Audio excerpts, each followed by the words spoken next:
Yo, Shortbox Nation, this is Botter, and I'm here to tell you right now that con season starts early this year with the return of Northeast Florida's premier anime, comic book, and sci-fi event, Collective Con. That's right, Northeast Florida's largest pop culture convention returns for its 10th year on March 8th through the 10th at the Prime Osborne Center in Jacksonville, Florida. 10 years of Collective Con, they're pulling all the stops out to make sure this is a can't-miss event. And the guest list they got going, don't even get me started on the guest list. I mean, they've got A-list celebrity guests and voice actors from some of your favorite movies, anime, and video games like Elijah Wood and Sean Ashton, Ray Park, Trisha Helfer, Ross Marquand, Max Middleman, and Bo-Katan herself will be there, Katie Sackhoff. Tell me what other convention is giving you the opportunity to meet Frodo and Sam from Lord of the Rings, Darth Maul, and One Punch Man all under the same roof.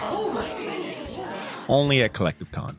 And if you're looking to get some of your favorite comics signed, or if you want to get an original sketch from some of the best comic artists in the world, well, you're in luck, because there'll be plenty of comic and creator guests there, like DC comic artist extraordinaire Clay Mann, Harvey Award-nominated illustrator John Taylor Christopher, Marvel and DC cover artist Chris Stevens, and acclaimed Star Wars author Timothy Zahn. They'll all be at Collective Con this year. And if you're looking to bring the family, or if you want to make a weekend out of it, you're in luck, because there'll be so much going on at Collective Con that weekend in the form of vendors, fan panels, video game tournaments, cosplay contests, after parties, and a bunch of fan events. You can purchase single and 3-day weekend passes now using the link in this episode's show notes, or by going to collectivecon.com to book your tickets and hotel. Buy your tickets now, and I'll see you at Collective Con, March 8th through the 10th. Now let's start the show. Ladies and gentlemen, I present to you the Short Box Podcast. The Short Box Podcast is recorded live from Jacksonville, Florida.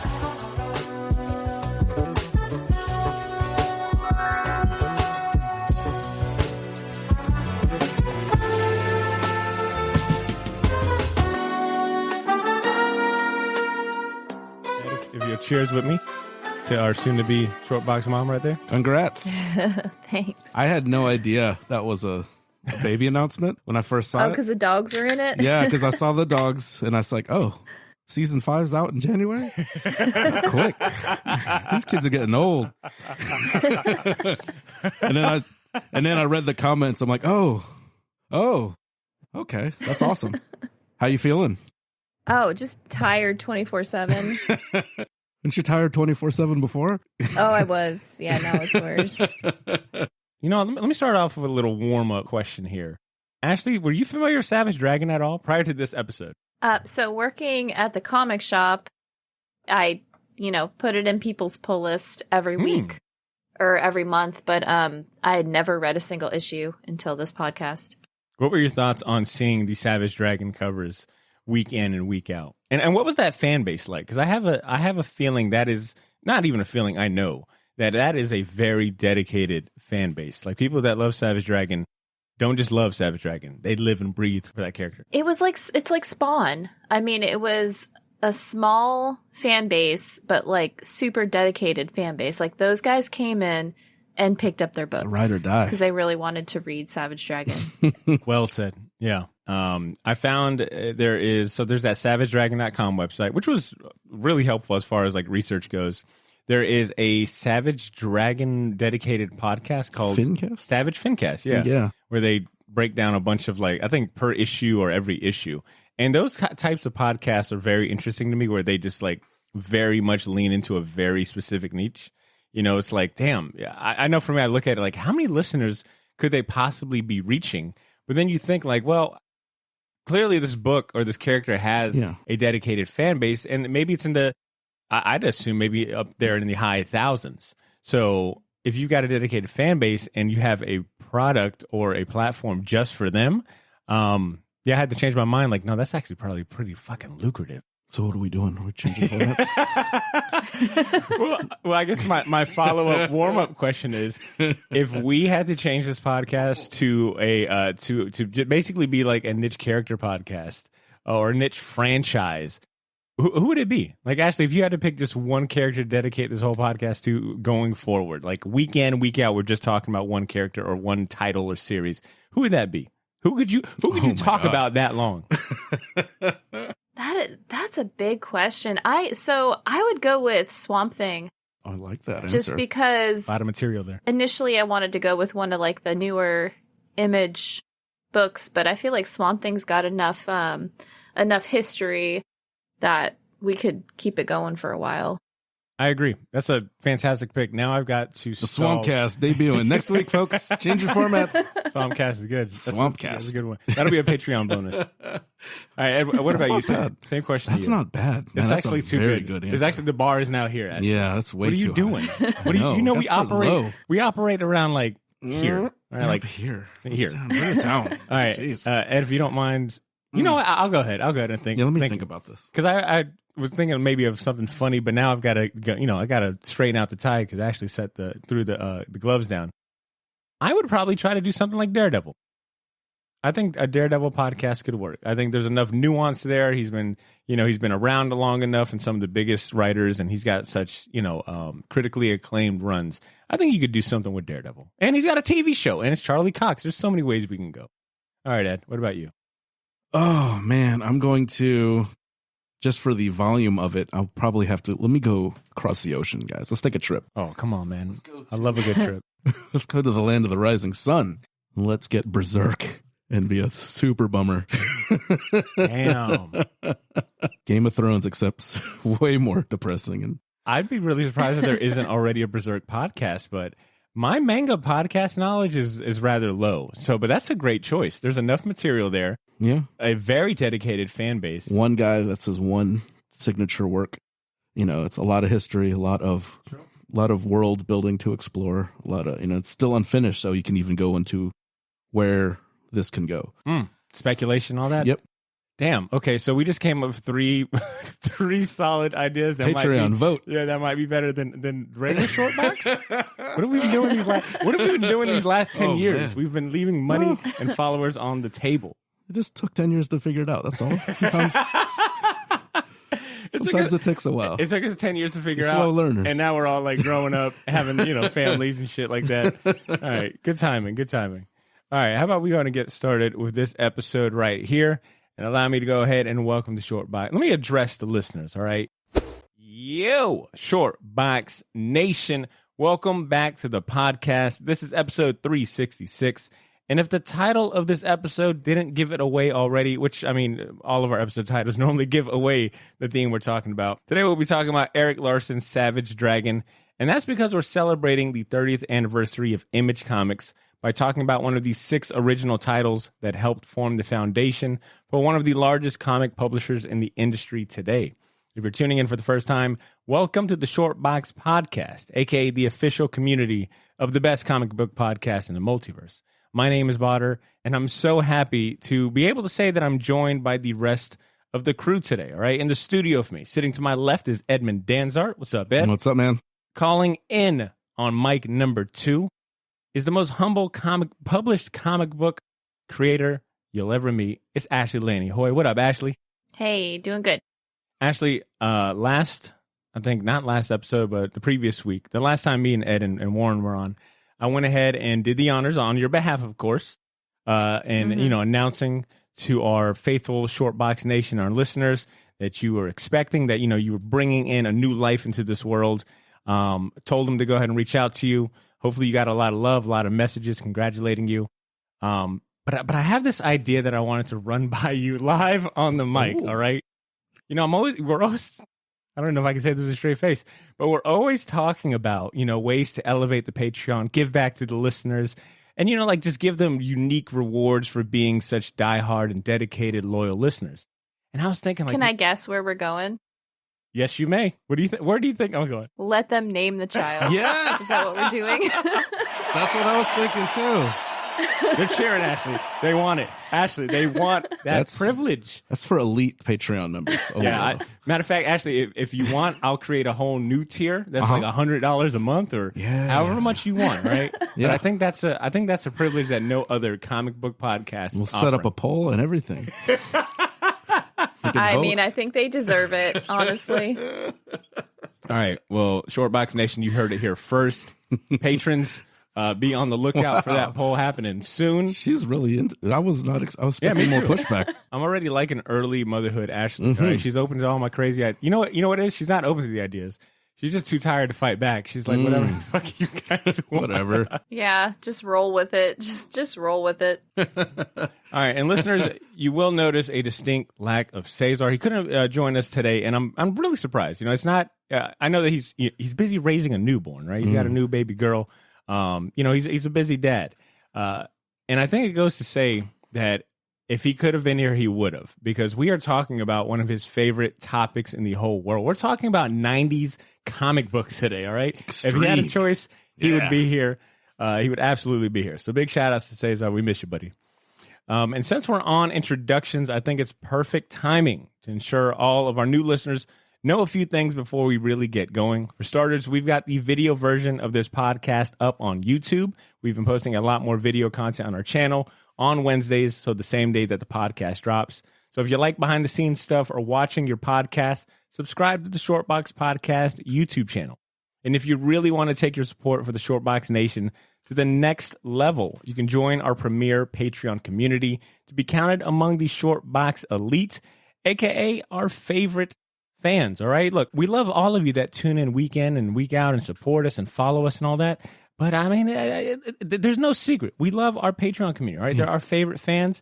And honestly, they're dunking on you guys. All you guys that tune in for free, our patrons are dunking on you guys week in, week out. And Ed, I got to ask, I mean, are the listeners, aren't they tired of being dunked on by our patrons? I would be. Same, damn it. When you ask a parent if they have a favorite child, Oh, they man. say, how can you? They have a favorite child. There is a favorite child.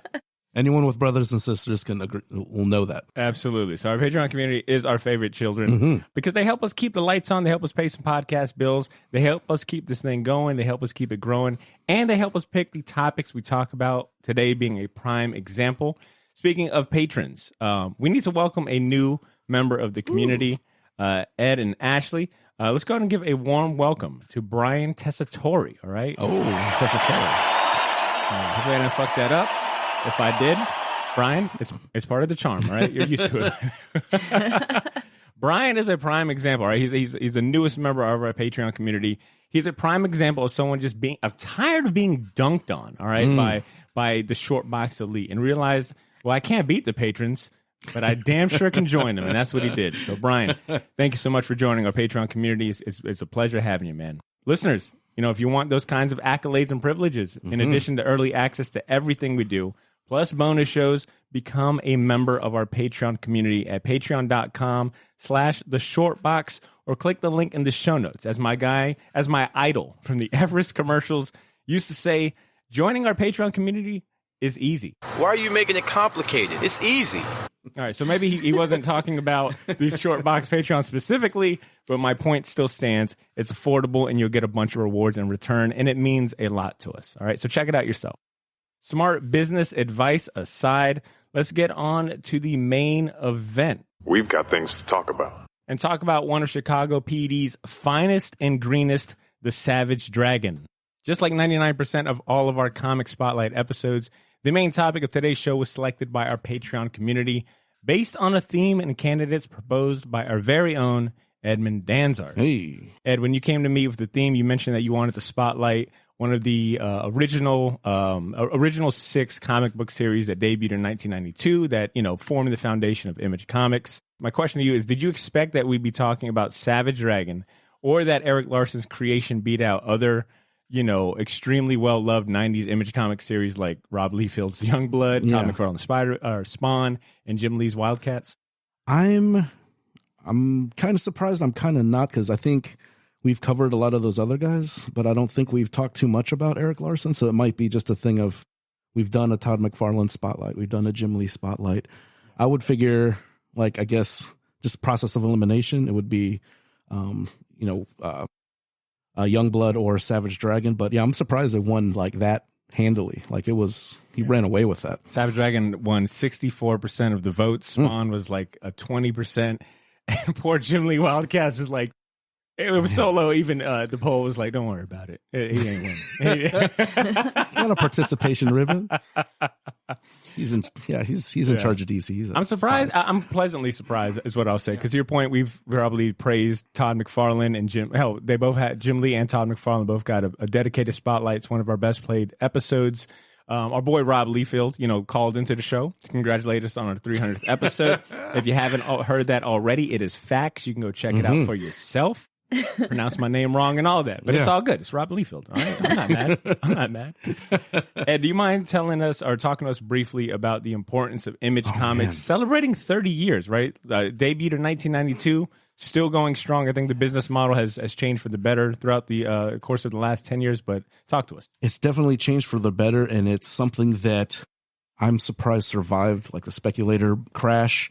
And just the way it was done, it was like, this was not supposed to work. You know what I'm saying? It was like, basically on the surface, you look at it, it's like, these are 7 of the top guys in Marvel. You have 3 of the top selling guys in Liefeld, in Lee, and in McFarlane. It's not that they're getting good money, because that's how they start this company, but they want more, because they're merchandising the crap out of all their drawings, and they're not seeing a penny of that. So it's not quite the same squabbles that like the old school guys had, like a Kirby or those guys, because they're still partaking in the royalty system. The royalty system's in effect, but a lot of it is money based, but a lot of it is creative based too. Like Liefeld wanted to have full control over the characters. If these X-Force characters I made up are making me this much, I want full control. Eric Larson was tired of drawing, other people's stories. He wanted to do his own stuff, and McFarlane was just kind of, anti-authority as you get. He was just a disgruntled guy. And, if this wasn't a opportunity to leave Marvel, he would have done it. He would have found another reason to. All these guys came together, starting from this little ad in 1991. The Rob Liefeld, it's like, I want to do my own little black and white comic. Like, I've always wanted to do that. He had like a love for that. That's why Valentino got in the group, because he was kind of his, mentor. Liefeld was a young guy, so he's kind of the test. He's kind of the guinea pig for a lot of this. So he puts out this ad of this miniseries he wants to do called The Executioners with an X. He's just did X-Force, and the tagline to this is "Rebel mutants from the future came to destroy the past." Yeah, it's just an homage, right? It's an homage. Part of me, it's like he did this to see how they would react. That was supposed to come out. It was going to be a limited run, like 1,500 copies, very small run for what he sold. He just sold 3 million copies of X-Force, like that same year. So when he puts that out, Marvel blows a gasket, threatens to sue him if he doesn't cancel this. So that sparks of like, oh, if this is how they're going to react, I must be onto something. So, and then with Larson, like Larson was basically looking for, I want to do my own stuff, because he has that background of independent publishing. That's why he was a good guy to have along with his crew. And once they got Todd involved, then Todd made it like personal. I think Rob and Eric and a lot of the other guys didn't want to burn the bridge, but Todd, like Scorched Earth, Scorched Earth. He wanted an enemy. He wanted that sports thing. He wanted a adversary, a rival. He made things personal. And the big thing, of this group is getting Jim Lee. Because Jim Lee was the golden boy at that time. Jim Lee just sold like 8 million copies of X-Men. It wouldn't work without him. No, because like I said, he had no reason to go. You could say, well, Todd's, an ass, and Rob's a kid. He doesn't know what he's doing. And Eric, he's like a kind of a journeyman guy, and he's just kind of, he doesn't feel like he's getting his just due. So when they get Jim Lee, they get like, now it's serious. Now this is a big deal, because he had no reason to leave. He had no qualms. He had no beefs with Marvel.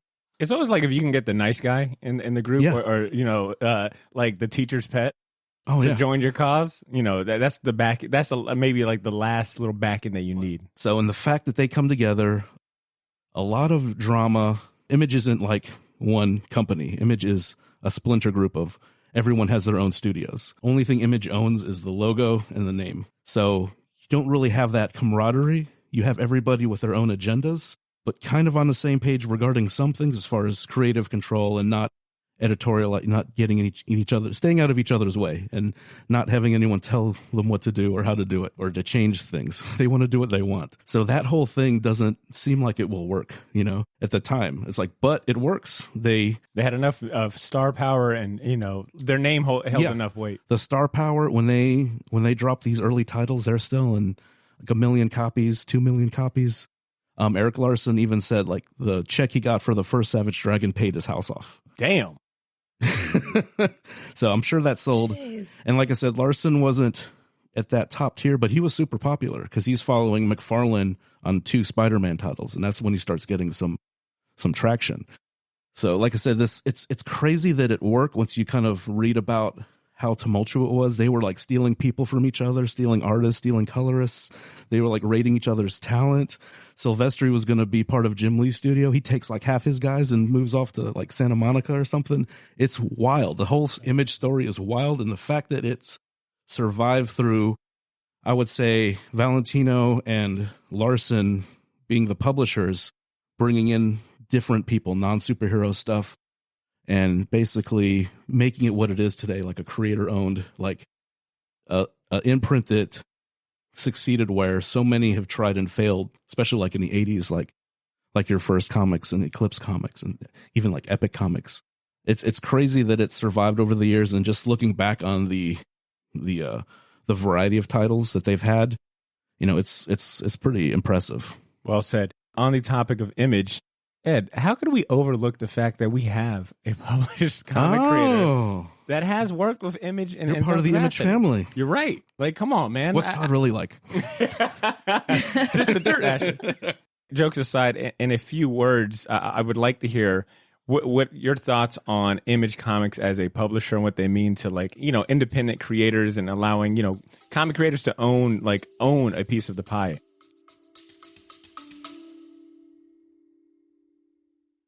Yo, this is Botter. Sorry for interrupting this episode, but I'll keep it brief. I wanted to let you know about a massive sale we have going on over at the Shortbox store on all of our merchandise and apparel. That's theshortboxstore.bigcartel.com. You can now save 20% off your entire order using the discount code YOO, Y-O-O. So if you've been waiting for the right time to finally buy that gauntlet snapback, or if you ever wanted to buy any of the shirts you see me wear on the podcast, well, now's your chance to get them for a steal. We still have a few sizes left of everything, but they won't last long, and once they're gone, they are gone. And then I mentioned that all of our apparel is screen printed on high quality material. None of that heat transfer or direct to garment stuff. Our shirts are some of the most comfortable ones you'll ever wear, and the hats look even better in person. So wear your support for the Shortbox Nation proudly, knowing that you're going to look damn good doing it. Get to theshortboxstore.bigcartel.com as soon as you can, and don't forget to use that discount code YOO, Y-O-O, to save 20% off your entire order. All of this information can be found in this episode's show notes if you want to get there faster. Thanks for not pressing fast forward. Now back to the show.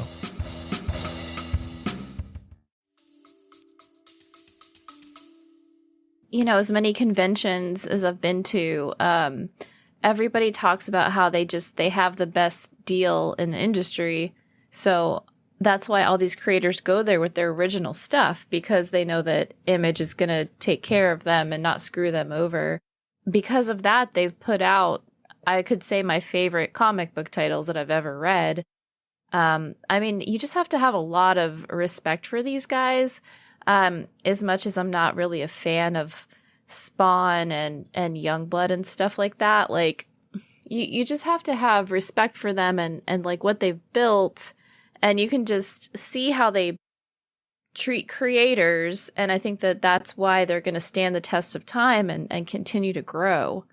Yeah, and 5 of those guys are still there running the company, you know. And Larson is still doing Savage Dragon for the last 30 years. It's wild. Actually, I got to ask then, what was your feeling and thought? And I think we've talked about this on, you know, a separate podcast, but just remind us again, what was your feeling and thoughts seeing the Image icon on, you know, the project that you and Sarah Delane and Nicholas Afliji, seeing the Image icon on little girls when it was released, you know, a few years ago? I can't even describe it, because when Sarah had the pitch for the book, she was like, okay, well, I'm going to take it to all these companies. I'm really hoping for Image. And then when she called and told me that Image had picked it up, it was like, I don't know, it was like a dream. It's my favorite publishing company. So to be able to be a part of a project put out by Image, like it's something that I'm never going to forget. It's like the top of my portfolio and, you know, everything I've ever done. It's kind of like at the top of my list of just like achievements, pretty much. Yeah, you made us proud that day. You made us hella proud. and I'm surprised I haven't milked that stone for everything it's worth. that we have an Image Comics published creator on this podcast, right? It's like she doesn't need us, but she still joins every Sunday. Can you believe that? No, that's great insight. Thank you so much for sharing that, Ashley, and Ed, thank you for setting the stage. And I'll say, according to that, article that I shared in the in the group chat, that article had compared what Image had did, especially specifically the original 7 founders to other iconic groups and collectives like the Highwaymen and the Olympic Dream Team. And I was like, man, that's really accurate to use like these other kind of pop culture groups to compare like, the OG Image Comics founders. Because to me, like, they elevated the artists to the forefront. Like they were, comics first rock stars, like highly respected and just fucking cool, like the definition of hell. Rob Liefeld had a fucking Gene commercial. 5-1. There was no one cooler, like especially in comics. Like I don't know. To me, they still kind of set the bar for cool factor in comic books. And the best part is like they knew what they brought and they knew their worth. And they set something up to pass along to future generations. Like even to this day that we're still seeing future generations and comic creators today benefit from. And I think that is like such a cool, like that is the definition of legacy. Like talk about having a legacy in comics. Like there is none better than I think Image Comics. Yeah. And just to kind of piggyback off that, it's like, it's a interesting comparison. I don't know if it's 100% accurate because it's, when you look at all 7 of those guys, you can't say it is like the Dream Team because they're not all Hall of Famers. They're all really good, but you could say there's 3 or 4. Like Wiles Portacio had to kind of back out because of some family issues, so he's still credited as a founder, but he was kind of off to the, he had other things he had to deal with in his life. But having someone like Jim Valentino, who's like 10 years older than these guys, you have like a veteran, bringing in a veteran, like he was never like a top tier artist or writer, but he put the work in and he had the knowledge of printing, outside of the big companies, independent printing, independent publishing, which they needed that knowledge going because they're going blind into this essentially, because the first year they work with Malibu Comics, who had the infrastructure to kind of support them. And then they dipped out after a year with them. But Valentino was, I think, Liefeld's pick because he was kind of like a mentor to him. And I think I think McFarlane had that, he kind of thought that philosophy of like, this is supposed to be the dream team. And he didn't want him on there.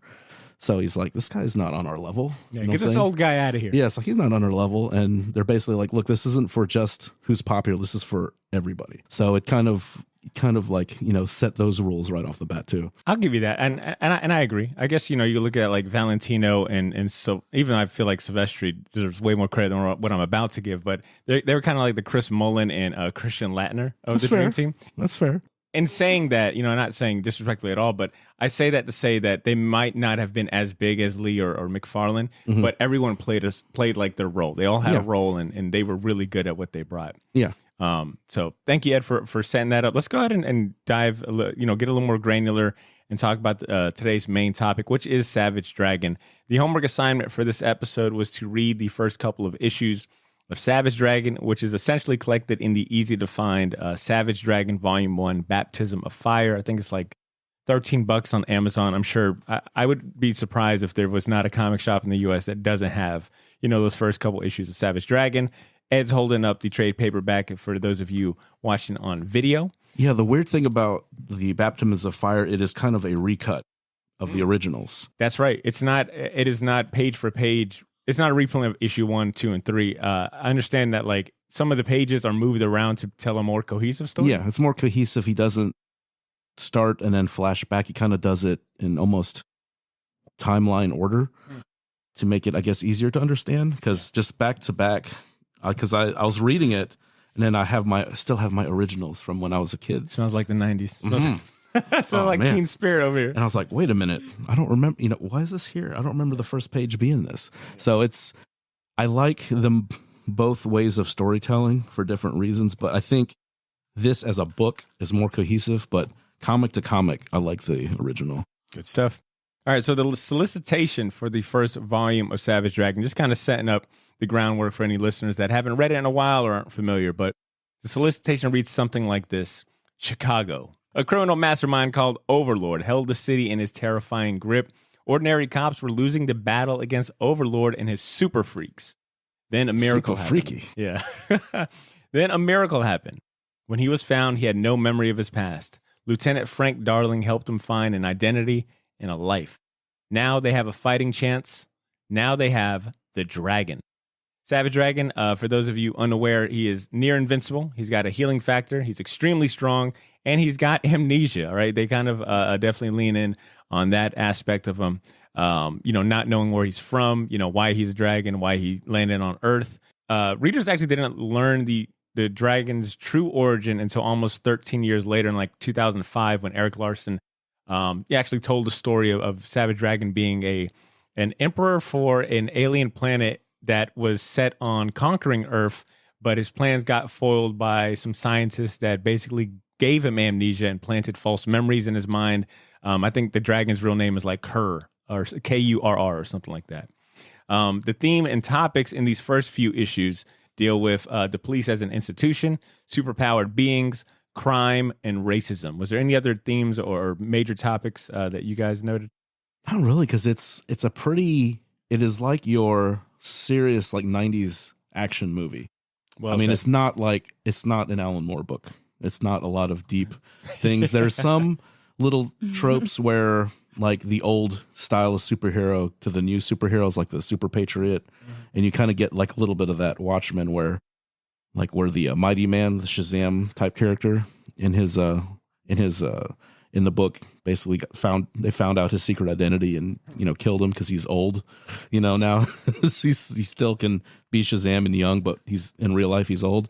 And then the fact that they redid the Patriot as like a Captain America guy to like a kind of like a RoboCop, robot thing. So there's kind of that old style superheroes to like the modern at cutting, extreme.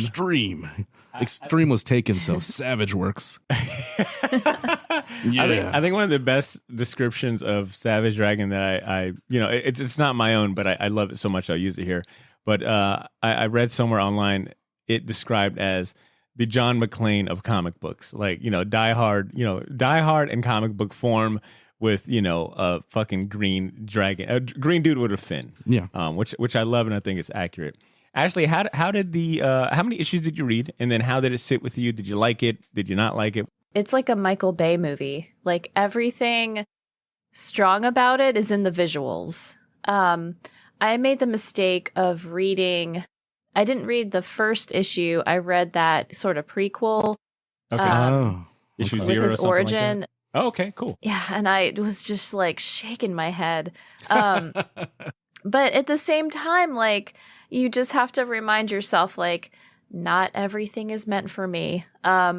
So I read that one and then the first two issues, and it's just so 90s. Like I don't know how else to describe it. You were like, enough. It is just enough. Very 90s. This is clearly not the Image comics of today, where it's like very kind of like nuanced. It's different genres. This is like superhero comic books at its height. The thing too is like not everything has to be that. Fair enough. This is like sometimes you just want to watch. Like for me, it's like look at Top Gun making $1 jillion. Who would have thought? Because people like that simple. We know who the good guys are. We know who the bad guys are. The story is simple. We understand it. And just because it's a simple, easy to follow story doesn't mean it's bad. It means it works. And this thing will always work. This formula will always work. And there's the high-minded. You can read Neil Gaiman and Alan Moore, and that's great. But this is like a kid got the opportunity to make a comic, and he's doing it. And you can see some of the Kirby influences. You can even see some manga influences to these guys. You see these guys starting to like look at the Japanese stuff with all those crazy action lines and things like that. You can see him experimenting, with inking and things like that. So I agree. And like I said, I'm not saying you have to like this. It is not for everybody.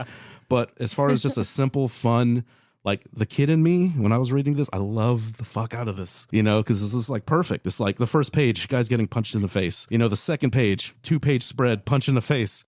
It's like, yeah, this is awesome. This guy looks cool. He's all jacked and awesome. And there's, you know, it's like there's like babes in it. There's like fighting. It is everything a teenage boy would want. It is for sure. For me, at the age when this came out, this was the best. For sure. And I'll echo, you know, what's being shared so far. It's not, from my perspective, it's not complex. It's not really that nuanced, but it is a spectacle to look at. And I think it meets the bar that was set among the other, you know, titles at that time, right? Like, yeah. When you look at his peers coming out from Image at the time, I think I'll even say it's maybe even more unique than some of the other ones in the sense that, like, Spawn, I think, you know, you could draw a lot of parallels to like Batman or you know, like Spider-Man and Venom, and then Youngblood to X-Men and things like that. But I think Larson with Savage Dragon gave us something like really unique and original. Well, his out of all those books, I think was more fun. You know, there's like a sense of fun about it because this was the, you know, post Dark Knight. Everyone's grimacing and assholes and brooding and shitty. And this is fun. I mean, there's some like brooding and stuff in there, but there's like a lot of action. You can see his love of, you know, the dynamic poses that Kirby has done. And this is kind of like this. I interpret this as Eric Larson's, like, this is the comic I would have liked when I was a kid. And I'm drawing this comic. And the fact that he's done this comic and was able to continue to do this comic is pretty incredible. I think that's more true than you think, considering that, you know, one of the surprising things I learned was that this was a childhood, Savage Dragon was a childhood idea for Eric Larson. Like he had this thought since he was, I think, 9 or something, like a very young kid. And it went through so many changes, and he, you know, and you could tell, like, you know, this was like a dream opportunity for him to take like this childhood idea and, you know, put it into comic book form. And that's the kind of vibe I get from Eric Larson, that this is just a lot of fun for him. Yeah. Did you want to hear the first version of Savage Dragon? Oh, hit it. Come on. We're okay. Here. So the first version of Savage Dragon, he drove the Mach 5 like Speed Racer. Oh. So he created this. And when he was 19, he created a little self-published black and white fanzine comic called Graphic Fantasy with like 3 or 4 of his characters. If I may interject right here, I was curious how if you could buy that on eBay. It's $1 billion. Try to guess. Actually, I'll aim towards you because it sounds like Ed might have did the same research. If you had to guess how much Graphic Fantasy issues 1 and 2, which is the comic zine that Eric Larson created with some friends that first truly like introduced, or the first appearance of Savage Dragon, a much earlier form than what we read in this Image comic series. You know, how much would you estimate these 2 books go for on eBay? And I'll give you a couple more hints, all right? There's only one listing for these 2 books. Only one listing, and you got to keep in mind, it was essentially a comic zine, so 1981, 82. So extremely low print run. What would be your best guess as to how much these books go for right now on eBay? $50,000. Ooh, not bad. That's actually a good guess. Yeah, a little north of what it is. It is, for these 2 books, you can get them for $30,000. There's a listing right now, just basically $30,000. But there's a Russian website where you can read it if you're that curious. Well, they actually came out. They re-released it in I think 2021 or 2022. They made a facsimile edition, so you can't read it legally. That's the one that's on the Russian site. Because I looked at that year, I'm like 2021. Oh, that's right. They reprinted this. Ed, as you were saying, it sounded like he went through a couple different variations. And he said a magic word like Shazam, because he was a big Shazam Captain Marvel fan. So it was basically like anything Eric Larson was into at the time. Speed Racer and Shazam. The 2 S's. Yeah, I can feel it. I wanted to share this quote from Eric Larson that I think encapsulates what we're saying as far as it being a fun book, maybe not a very deep book. But according to Eric Larson, the series is aimed at, quote, older Marvel readers who are about ready to throw in the towel on comics altogether. It's the missing link between Marvel and Vertigo.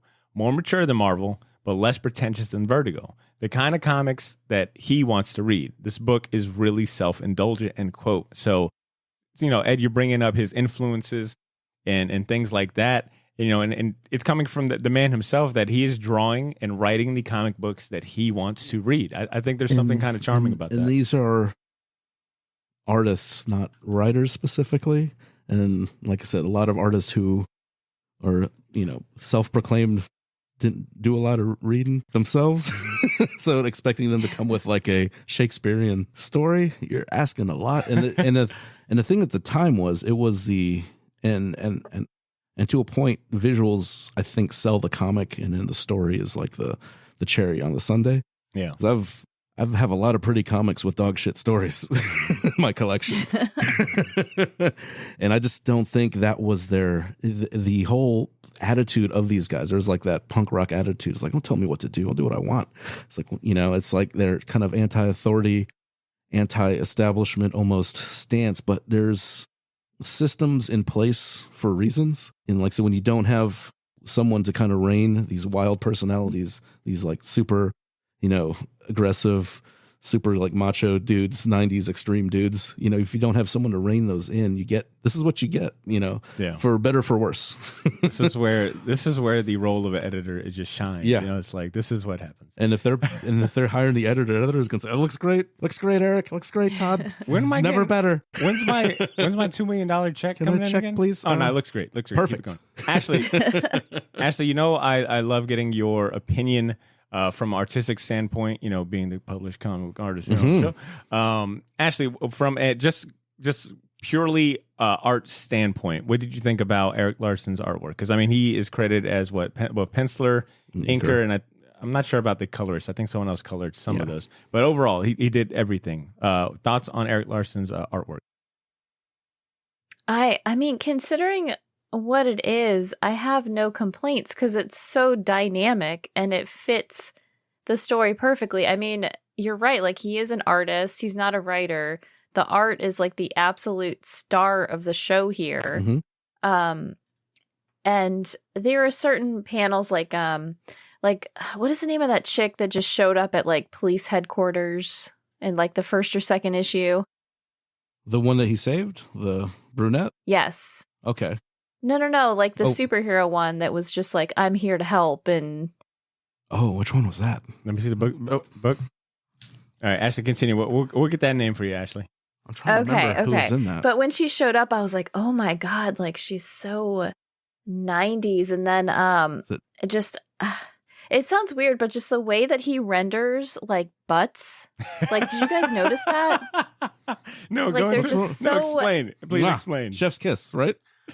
Like, yeah, like everybody's just wearing tight pants. And I don't know how he does it. The 90s. But it's so 90s. And you just got to enjoy it for gratuitous what butt it is. shots all around, baby. Yes. Oh, Savage Dragon's got a pretty nice ham hocks back there. No, it's like a Michael Bay movie, honest to God. And like, he's just I like that Eric Larson is so self-aware. I give him a lot of credit for just being absolutely so self-aware. Ashley, I am looking for this superheroine that shows up at the police station, but I'm having a hard time finding it in these first issues. You said it was in the second issue? You know what's funny is I read about 3 issues. I could have read the wrong issues, but I don't think it matters. I really don't. Well said. Ed, I liked what you brought up as far as the action lines, because I think Eric Larson has a good sense of like movement and drawing action. One of my favorite pages is from issue 1. It's a double-page spread of him fighting, of his first encounter with any of the other super freaks. It's when he fights the Rick James, looking super villain Cutthroat. But there's a 2-page spread where I think he just kind of busts through the wall and he's giving him like just a fucking punch right through the jaw. It's enormous. Like the figures are huge. Yeah, if you don't mind. That's the second page in the how the comic's laid out. That's the second page in the comic. That is a 2-page spread. Wow, damn, that trade really moves things around there. Yeah. Okay, interesting. Do you mind holding that up, that spread up to the camera? All right. So for video listeners, viewers, you can go ahead and take a look. But this 2-page spread is epic, man. Like he uses every single inch of space that he's got. The figures are huge. I mean, hell, Savage Dragon's muscles are like the size of, just like take up half the page. Just like his sense of movement, his sense of action, and the detail that he gives to the surrounding, right? Like I think he just loves drawing like broken doors and boxes and shit. Debris. Yeah, he loves debris. drawing some debris. I think an issue. Well, now I'm kind of confused, but when he goes into these sewers to confront Arachnid. That's a great 2-page. That's really good net sound, by the way, for a comic book podcast. Just some putting in a comic book in the back and forth. But in issue 2, he goes into the sewers to fight, I would assume like clearly kind of a Spider-Man ripoff. Or 1,000%. Right? Like Arachnid, it shoots webbings, it talks in third person, or it's got quips. But when he goes into the sewer, and yet again, another double-page spread. Second page in this book is another double-page spread. I think it's like the Image formula, though, at least at this time, right? It's like, look, hey, splash pages, sell. Double-page spreads, sell. Big, big, big. But when he goes into the sewer and so awesome. You see the monster Arachnid, and then you see like the kids all webbed up, like the missing kids all webbed up. Something about like the setting, like you kind of feel like you're in this like really creepy, wet, nasty ass. Well, it's sewer. a good job with this. This is early, digital colors too, so you do feel like you're trapped in the sewer with this freak. Look at those weird little arms too. How awesome is that? Ed, if you don't mind actually talking to us a little more about Erik Larsen in regard to his high level career, because we're spending a lot of time talking about Savage Dragon. I think it's safe to say that is his magnum opus. Prior to getting the opportunity to help form Image Comics, he did have I don't know if it was rather long, but I'm assuming like a pretty decent sized career at Marvel Comics, right? We can even say like that graphic fantasy, he publishes at 19. He's basically doing independent stuff. He's doing a lot of fill-in work. He's kind of like a journeyman, a long part of his career. He's got into comics because his dad had his comic collection. So his dad actually had old EC comics, old Wiz comics with Shazam, the original Captain Marvel. And it's funny listening to him in interviews. He's like, "Oh, you mean Shazam?" He's like, "No, I mean Captain Marvel. He's always been Captain Marvel. All the stuff I read is Captain Marvel. Shazam's the word he says. That's stupid. Why would he be named Shazam? He's Captain Marvel." Yeah, he's a huge Shazam. Even like the Mighty Man is like a Shazam kind of clone in the Savage Dragon universe. But like I said, he's done stuff for Eclipse. He's worked for DC. He's worked for Marvel. He did a year run on Doom Patrol. Like I said, he kind of got in good with Jim Shooter from just all the submissions he was doing. And they met at a convention and they both kind of co-plotted like a little Thor Hulk fight scene. So that got kind of his foot in the door at Marvel. He got a little bit of a run on Punisher, did some stuff with Excalibur, but he was just, like I said, he was kind of the fill-in guy, for the most part. But then where he started becoming a more recognized name or more popular name was once he took over Amazing Spider-Man. When Todd left the title, like I said, that's when he started, becoming, popular. Because that's if you're going to transition artists, that's a pretty good complementary artist to have with Todd's style. Because they both kind of have like a dynamic and cartoony-ish, cartoony kind of Michael Golden, Art Adams-ish style. He's enjoying it, but he's still wanting to do his own stories, So that's, like I said, when this kind of Image idea starts taking shape, he was on board, for day one. And I think, Todd had respect for him because, he followed his, when he left. Dude, he was sandwiched between, the follow-up after McFarlane. Yeah. Who... His run is like, and held in high regard among Spidey fans. I don't know if any of those sold any of the millions. I think it's when Todd McFarlane got his own run. Even before, even that second title, the Adjectiveless Spider-Man, he took over for him after Which Todd I did had not his, know. Todd had his kind of falling out and he kind of took a sabbatical from Marvel. So he took over, twice for Todd. And I think, Todd probably handpicked him at that point, And that's where I was introduced to Erik Larsen. When I was like, getting my first like collection up and running, I was really into like those 1990 Amazing Spider-Mans, like around like the 320 range. But particularly like Mark Bagley was like my guy. Yeah. So I was trying to find all those issues. And anytime I'd find, like, admittedly, I just wasn't a big fan of Erik Larsen because I would just compare him to Mark Bagley. Yeah. Of course, as I got older and really started appreciating Erik Larsen's artwork, I got to give him props, man. Like to be sandwiched, to follow up after McFarlane and really kind of be sandwiched between two very iconic Spider-Man artists. I don't think his name gets brought up enough, especially when you consider that he did damn good work on it.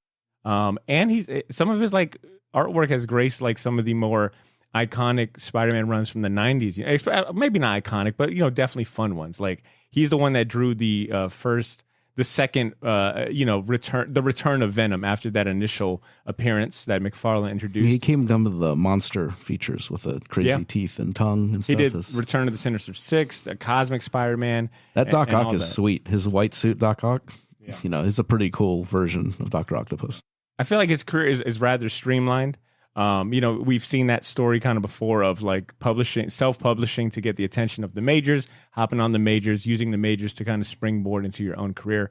I was really, like I said, surprised at how long the Dragon idea had been around, how many changes it had undergone before, becoming, solidified, and becoming the Dragon that we know. To this date, Eric Larson in Savage Dragon, that is the longest running full color comic book to feature a single artist and writer, meaning that this guy has written and drawn, every single issue of Savage Dragon since it premiered in 1992. I think he might have missed one issue. But most people kind of like forgive it because it's like, it's one I think they did an issue where everybody switched titles. Oh. And Jim Lee drew an issue. Okay, maybe that was it.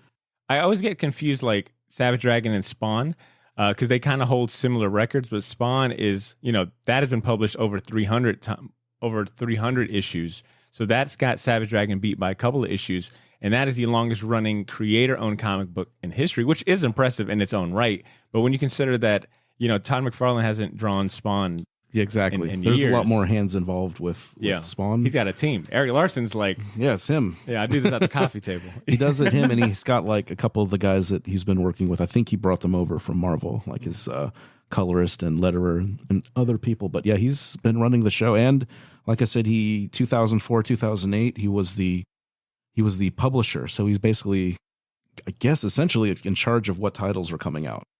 And so like underneath, his tenure, had one of the coolest things that Image does is that $9.99 first volume trade, which started under his tenure, and that was like Walking Dead was like the first trade to do that. So, but a lot of titles do that, and that was like a really smart move because Image is always like in the trades at the end of the year, they're like the top list. May not be individual issues, but they sell a ton of trade paperbacks. Actually, you can attest to that, like that business model of pricing your first trade to $10. How many times have you used that to your advantage to get new readers on board for books and new titles? Oh, I mean, they know what they're doing. Like I've used that countless times because it's like you get them hooked with that $9.99 trade, and then they either start getting the issues or they come back for more trades. Like that $9.99 Saga trade. Oh yeah. Like I don't know Couldn't how keep them many on the shelf. times. Yeah, literally. Like we would just reorder them every week. What Ashley's saying is that she needed a commission at that point. She was selling so many editions.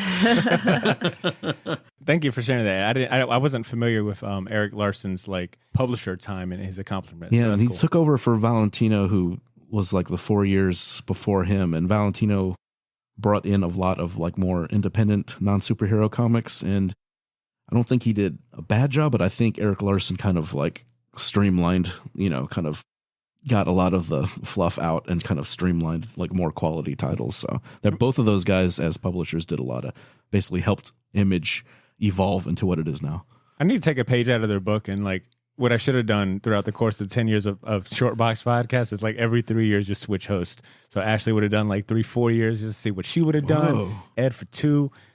Why do I get 2? I actually get 3. I mean, come on, let's be real. The Right, published comic book artist would definitely get a an little extra more. year for that. That's fine. That's fine. I'd be curious what came out of that. All right, I got one more question on the topic talking about Savage Dragon. Actually, I'll look to you for this one, all right? I always love hearing your casting and thoughts on this one. But Savage Dragon, as we know, got an animated series treatment back in 1995 on the USA Network. Kind of hazy memory for me. I don't remember too many of those episodes, or if it was impactful to me as a kid, probably not. But it ran for 2 seasons for 25 episodes. Eric Larson himself has described it as, quote, not awesome, not awful, and more meh, end quote. That's fair. So I doubt, considering that even the creator is kind of like, It's not going to be on the pilot's license anytime soon. Actually, the current poll for the record, I don't think anyone voted for Savage Dragon. For the record. It made the poll. They should appreciate it making the poll. That should be a. Yeah, I'll share. I'll tell you guys a little more about that. But that's hilarious. knowing that even Eric Larson himself is kind of about the animated series. I doubt there's any chance of an animated series coming back, even though I think it would work really well as an animated series. I don't know about watching that. He said, I just listened to an interview with him. He said that he'd be interested because of how well Invincible did. I figured that was he said he would do it if he could, like, not be 100% hands-on, but kind of consult. And he has to do it with, he has to trust whoever is taking that and, like, basically rights and all that stuff. You know, he's not going to, like, you know, basically give those rights up to anybody. So he's got to keep his rights and kind of keep a consulting part on it. So I'm surprised, like, Kirkman's studio might look into doing that. Yeah, I'm not sure. Yeah, Skybound, because everyone has their own little separate studios. So, but yeah. All right, Ashley, my question: if Savage Dragon got greenlit for a live action movie, who would you want directing or starring in it? Okay, so I was thinking about this. One of my favorite movies that I have seen probably 100 times is The Other Guys. Oh my God, I love that movie. It's one of my favorite movies of all time. Mark Wahlberg as the dragon. And then can we have Will Ferrell as like the buddy cop in it? So you basically want the same thing I want, which is a Other Guys sequel. And With you might as well. Yeah. I like that. That's good. Hilarious. Once again, Ashley, you said, oh my God. You set the bar. Okay. I'll follow up with that. And then Ed, I want to hear yours. I think the only person that could realistically portray Savage Dragon with all these veiny, big ass muscles would probably be Dwayne "The Rock" Johnson. I feel like if there was ever a superhero that he should have played, in addition to Black Adam, I think he looks great as Black Adam, but he could easily be the Dragon. He could easily be Savage Dragon. Just put a fucking skin tight. I mean, anything you put on him would be skin tight, but put a cop uniform on him and a green fin. And as far as directors go, I would want either Phil Lord, because he directed 21 Jump Street, and I think one thing I didn't get a chance to talk about was Savage Dragon is also. It's like kind of dry humor. It's not like overtly funny, because I think there's a serious tone to it with like the whole police force aspect, Chicago, the super freaks crime and all that. But to me, it's a little, it's not like, it doesn't take itself seriously, Ed, like you were saying, where, Spawn and Youngblood are extreme. They're edgy. They're, grimdark. To me, Savage Dragon's just kind of like, he's kind of a, he knows pop culture. He's spouting off pop culture topics. Like, he's not that selective amnesia. Yeah, he knows how to go to the bathroom and shoot a gun and stuff.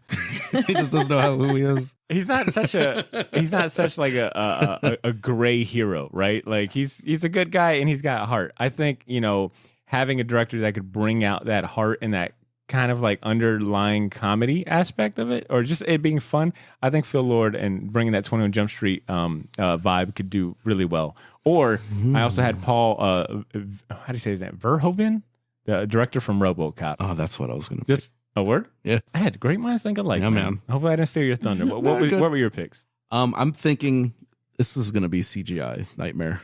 This is not going to be a real person. And I want to get Keith David as his voice. Man. Because I want him in everything. And they can just make a weird CGI green horrible thing. It won't matter. It won't matter what it looks like because you got Keith David's voice. Yeah, and I'd love to have that kind of that grittiness of RoboCop and with more of the little satire of the kind of 90s satire and just kind of making fun of that era and just kind of having him almost like an aloof guy in this ultra violent world. And I think, Paul Verhoeven and Keith David for sure. Good picks. All right, let's wrap this segment up, this topic up with some recommendations. If someone is listening and we've piqued their interest in regard to Savage Dragon and they want to know where else they should go in relation to Savage Dragon, or maybe just Image Comics in general, where would we take them? Ashley, maybe you can take... Yeah, and I know that is a loaded, very vast question. So here's how I want to do it. Ed, I want you to give a Savage Dragon recommendation because it sounds like you are a resident Savage Dragon expert. Can I give an Eric Larson recommendation? Take it away. Okay. I will recommend 1999. He did a 12-issue run of the Defenders, of the classic Defenders, like Hulk, Namor, Hellcat, Nighthawk. Amazing. This is probably some of his best art. And like I said, it's super funny, super silly. Namor and Hulk fight all the time. Silver Surfer's in it. Basically, the premise of the series is like they defeat this wizard, and the wizard puts a curse on them to where they're always bonded. So anytime they're needed, they basically teleport and have to take care of whatever, danger is going on. So like there's a funny like running joke where, Namor is fighting what's the blue guy's name that he fights all the time? Oh, Attila? Attuma? Yeah. Attuma. They're fighting, and he gets teleported back with everybody else so they can fight somebody, and then he has to rush back to Atlantis and fight off Attuma, and then he disappears again. It's a very fun series. I don't know if they've collected it. I have probably the first dozen or so. I got at least his run of it. So yeah, Eric Larson's Solid. Defenders is incredible stuff. All right. That's a good recommendation. That's unique. Ashley, in regards to, give us an image recommendation. What's one of your favorite image? I know that is also a loaded question because you could probably go on and on and on. But give us a recommendation from Image that would kind of fit someone, the Savage Dragon. You can't use your book. Yeah, you can't plug yourself. So if someone read Savage Dragon, they want to read some more, high action and, superhero kind of stuff from Image, where would you take them? Man, that is hard because this is so different from anything that I read. But I would say if you really like this, you would like Luther Strode. Oh, come on. That was easy, Ashley. You made that look easy. That was a damn good recommendation. That is a great one.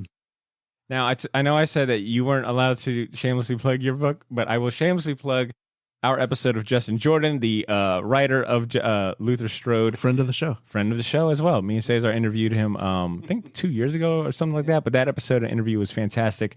And Ashley's recommendation for Luther Strode is a damn good follow-up. It's good. What I'll recommend, kind of sticking to the theme of Image, is a documentary, the Image Revolution documentary from 2014. It shows the original 7 founders of Image Comics as rock stars making history. So they, tell all the secrets, all the behind the scenes stuff, and share the story of them getting together and forming Image from their perspective. Highly recommend it. I think we've championed, we've been recording long enough to where I can say we talked about it when it first came out. And that came out in 2014. So Image Revolution, I think it's on Amazon Prime, pretty readily available. Anyways, I think we've captured what needs to be said about Eric Larson's, magnum opus, The Savage Dragon, and how he helped change the comic industry for the better for all comic creators. So I'd like to move into our next topic and take a look at the future of comics and what's hitting shops next month. Shortbox Nation, it's time to grab yourself a fistful of comics for this next segment. You can either have a mouthful of teeth or a fistful of comics. Cesar, not here, but always here in spirit. Fistful of Comics is the part of the show dedicated to all you Wednesday warriors who loyally frequent your local comic shops every week, as well as newbies looking for a little help and direction on how to spend your hard-earned cash on only the best titles the industry has to offer. This segment is brought to you by Ben Kingsbury, owner of Gotham City Limit, Jacksonville's premier shop for comics, toys, collectibles, and more. Now, if you're new to the show, every week, Ben, aka the ultimate comic salesman, you won't find anyone better at selling comic books or talking about comic books or pitching comic books or any of that stuff. All right, he is the best at what he does. But he calls in every week. He calls in with a top 3 list of new comics coming out next month that is worthy of any reader's attention. He puts a lot of time scouring, previews and solicitations to make this list. So let's not waste any more time. Let's go and cue up the music and see what he's picked out today. First up on Ben's list, we've been talking about Image Comics and setting the groundwork for indie publishers. And the first one on Ben's list is from Aftershock Comics, another publisher that is doing great things in comic books. They have a comic book coming out called Last Line #1, written by Richard Dinnick and art by Jose Holder. Ben, how about you go ahead and tell us about this one? Aftershock Comics Last Line #1. While researching this comic, it took me back to a photo I recently saw of Orion's Belt, the star system, laid out on top of an aerial photo of the Great Pyramids, and it was mathematically precise. Blew my mind. Left me thinking, what if those pyramids were some sort of star map? Well, this is how I know I live in the Matrix, because Richard Dinnick was thinking the same thing, and he's got a comic. What if London underground map of the subway system is actually a star map of other planets? Alien invasions, X-Files vibes. Yup, this is an FOC pick for me. Last line number 1. All right. Once again, that was Last Line number 1 by Richard Denick. Jose Holder, that is arriving in shops September 7th. The cover looks great. I don't know. Actually, were you able to pull up the cover at least? Yeah, no, this seems right up my alley. I'm kind of excited about this. All right. Next up on the list is one that is appealing to all you 90s comic old heads. Ed, I'm talking to you. I'd be talking to Steve if he was here. But I think Ben knew what today's theme and topic was all about and who would be tuning in. So the number 2 comic book on his list is Midnight Suns number 1 from Marvel Comics, written by Ethan Sachs and art by Luigi Zagazia. It's a 5-part series arriving in shops September 14th. Ben, how about you take it away? So this pick by Marvel Comics, Midnight Suns number 1, new one of a 5-part series, originally attracted me to it because of 3 characters, Magic, Wolverine, Blade, plus, as an added bonus, David Nakayama cover art, which I'll collect no matter what. But I went into it, found a character named Nico Minoru, apparently from the Runaways crew. You know, this is the best part about comics. There's so much that I don't even know. This character apparently went to this place called Father Flanagan's Home for Unwanted Goth Kids. I can't believe that's real. Marvel Comics continues to astound me. I must know more. I don't even care about Midnight Suns. I want to know about this Home for Unwanted Goth Kids. I may never stop talking about it. That's no hyperbole. Ben will never not stop talking about it. I'm probably going to go into the shop next week, and he's going to bring up this character that he found.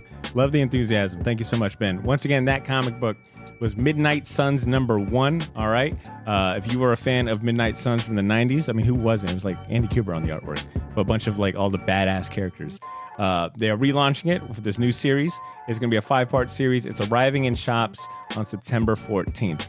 Last but not least on Ben's top 3 list is coming from Dark Horse Comics. It's called Shock Shop number 1. Ben, tell us about this one.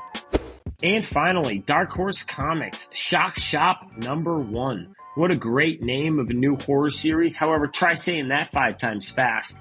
I won't because I can't. I barely got it out once. Writer Cullen Bunn, who wrote Dark Ark, by the way, another fantastic horror series, is back with a new horror anthology that really gives me some of those Tales from the Crypt vibes as they tell stories from a haunted comic shop called Shock Shop.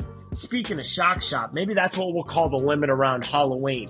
Thanks for being here for our picks of the week, and remember, always take it to the limit. Words to live by. Words to live by. All right, listeners, if you are a fan of scaring yourself shitless while reading your comic books or fan of EC comic books, once again, that title was Shock Shop number 1, written by Colin Bunn, art by Danny Luckert. It's arriving in shops September 7th. Ashley, I do want you to take the challenge that Ben proposed. Can you say Shock Shop number 1 5 times fast? Go. I'm not even going to try. I've been drinking Liquid Death all day. Whoa. Liquid Death. Oh, my God. I got me a cold one in the Is that fridge. good for the baby? Oh, absolutely. The baby's going to be badass when it comes out. With a metal arm like magic. All right. Ashley, Ed, of the 3 options presented by Ben, which one is worthy of making it on your pull list? Ed, how about you start us off? Man, I like Midnight Sun and Shock Shop. Sound pretty cool. But Midnight Sun, it's who's it? Magic, Wolverine, and Blade. And some other characters that Ben is super hype about. But those 3 are cool. I don't know who this other jerk off is, but that's an interesting combination. And I do like if Blade's involved, there would be some cool monsters in it, I'm sure. So I'm probably have to edge towards the Midnight Suns. I felt a little bad at first for making the 90s old guy joke, prior to bringing that up. But now I'm like, oh, yeah. Ben knew what he was doing. Marvel knows what they're doing. Yeah. Ashley, same question to you. Which one of these 3 piqued your interest? Definitely Last Line number 1. I mean, he had me at X-Files vibes. I'm right there with you. Last Line number 1, just from the cover art alone, like it looks pretty interesting. It looks like it's going to be I think the solicitation mentioned something about like assassination, outer space vibes, thriller type thing, and I'm kind of in the mood for that. Aftershock's been killing it. As far as, we're talking about Image Comics kind of like, setting the foundation for, these other indie publishers. Aftershock has been killing it. So I'll check that out. But listeners, that is the list for today. If any of those pique your interest, I believe you have until Monday, August 15th before the final order cutoff date. So make sure you ask your local comic shops to order it for you. And a big shout out to Ben from Gotham City Limit for putting those on our radar. And he's always steering us in the right direction, so we thank him for that. And remember, the words that he gave us, even you can take it to the limit, even if you don't live in Jax, all right? You can shop their online store, which is linked in this episode's show notes, or you can shop their community marketplace on the Whatnot app. Next up, we're going to read some emails sent to us by listeners, and we'll be announcing a giveaway. Let me go ahead and hold this up to the camera for a brand new exclusive comic. Speaking about Gotham City Limit, once again, they got another variant, exclusive variant comic out. We'll be doing a giveaway for that. Is that when Kyle Rayner becomes Green Lantern? Yes, it is, which Wow. we heard all about, last time that we recorded. But first, before we get crazy. Before we get around to all of that, we're going to go on a quick music break. The man in large part responsible for a lot of the dope music that you hear on this show is Mecca the Marvelous, all right? And he's been busy this summer. He recently dropped a new project on all streaming platforms. It's called Naraka.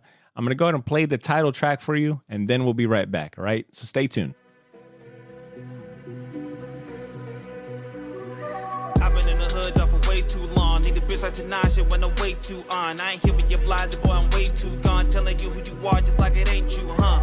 I've been quiet, nigga, too many times. Dim my light when I'm destined to shine. I give him hell when I'm speaking my mind. I'm finna go for what's already mine. Don't compare when you can't compete. Beat you taking steps, I'm taking quantum leaps. Let the niggas fall like some autumn leaves. I still haven't gave these niggas all of me. And I hear this money steady calling me, saying if I want it, come and follow me. Look, they only love you when you pop. Yo, Shortbox Nation, we are back. Once again, the song you just heard was titled Naraka by Mecca the Marvelous off his new album titled the same.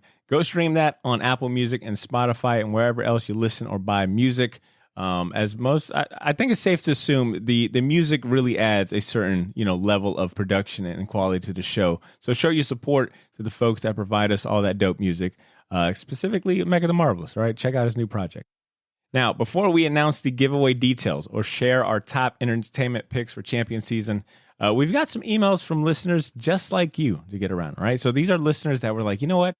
I have got a strong opinion or something I want to share with these guys enough that I'm going to write an email like it was 2001. All right. So we've got some emails, and since Cesar isn't here with us to read those emails, and I'm just afraid of fucking up, grammar and pronunciation and putting myself on blast and my reading comprehension, I've asked Ashley to step in this episode. Ashley, do you mind reading the first email from Andy Callahan? Yes. Can I just preface this by saying you're used to C doing this, so don't get your hopes up. The voices? With me reading this. Voices. Not even one Alan Moore impersonation? All right, here we go. Ho, ho, ho. Cartoonist K-Fob has been promoting Christmas in July, an effort to stock free little libraries with comic books.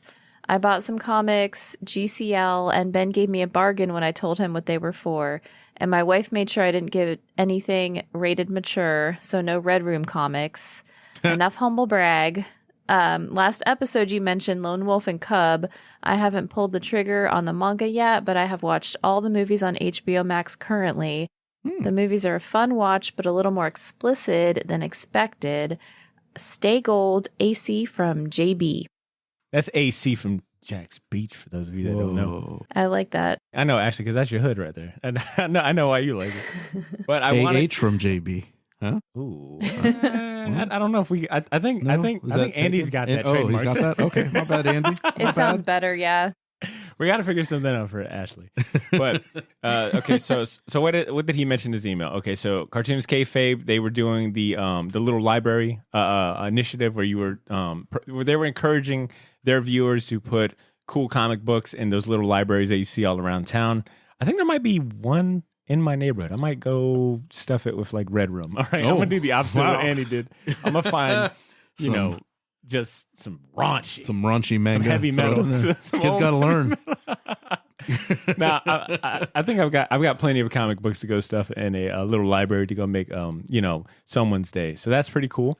Lone Wolf and Cub topic. Andy, definitely go read the manga if you haven't. I highly recommend it. I'd say go digital just to make it easy on yourself because the fucking, trades are so hard to find and expensive. Even though they are coming out with a reprint. They're re-releasing like them in an omnibus.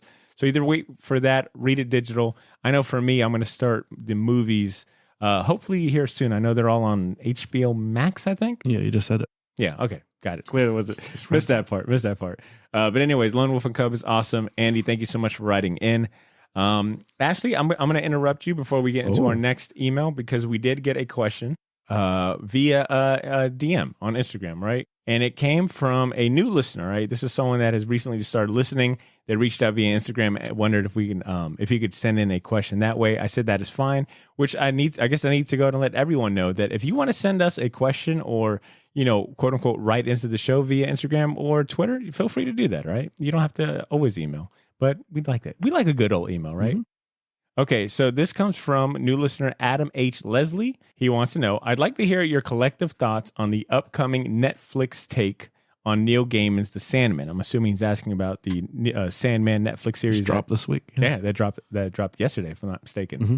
I absorbed 26 hours of dramatized audiobook version of what I then found out in listening is a DCU graphic novel series. I had no idea. I love the I had no idea. I love the version I listened to on Audible, which was narrated by Neil Gaiman himself, with David Tennant as Dream/Lord Morpheus and a whole cast of great vocal workers. So that is his first question. And then he proceeds to write, would like to know if Ashley, the resident comic artist, published comic book artist at that. Yeah. Adam, right? You put some respect on the name. Published. If Ashley would be up for a small commission, how much would a single pick might be of 4 banged up and damaged mosquitoes in line to an emergency room with blank thought bubbles above their head to add words in? I might try it, but I haven't drawn or sketched since high school, which was late 90s. Very 90s theme today. And that was from Adam H. Leslie. Thank you so much for sending in that question. Adam hitting us up on Instagram. I guess we got to get the most pressing question out of the way. Ashley, would you draw 4 banged up mosquitoes going to an emergency room with blank word captions? Have you drawn a mosquito before?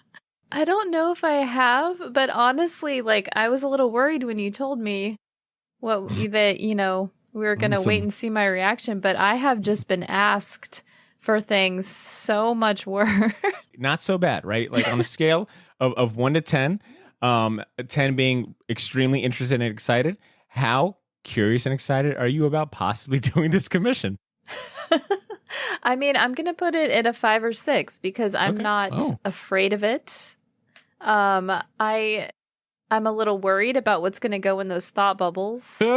But clearly that is not for you to worry about. It sounds like that's not your problem.